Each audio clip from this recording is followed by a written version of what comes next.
දානේ වැළඳුවට පස්සේ උදේ දානේ වළඳන තෙක් කිසිදු ආහාරයක් ගන්නෙ නෑ. එහෙනම් මේ නිරාහාර විද්‍යාව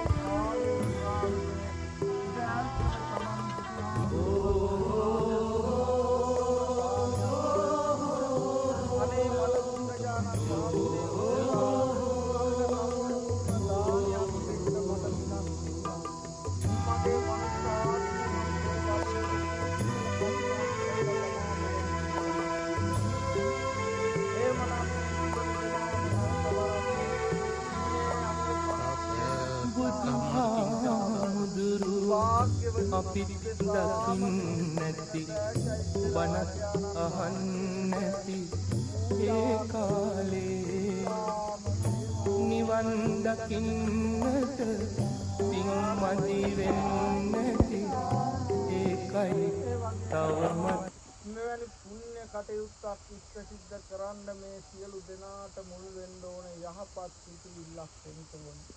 යහපත් සිතුවිල්ලක් Taman තුල ඇති වෙන්න නම් තමන්ගේ දෙමව්පියන් යහපත් ආකාරයට තමන් මෙලොවට බිහි කළා මේ සමාජයේ යහපත් මිනිස්සෙක් විදිහට ධර්මානුකූල ජීවිතයක් ගත කරන ආකාරය පෙන්වලා දීලා යහපත් මිනිස්සෙක් කරන්න ඕනේ.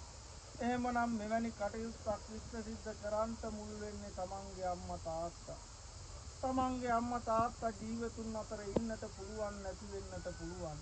නමුත් අපි සියලු මොනම ආකාරයේ කටයුත්තක් ඉෂ්ට සිද්ධ කරන්න ගියත් අපිට තමන්ගේ අම්මා තාත්තා සිහිපත් වෙනවා.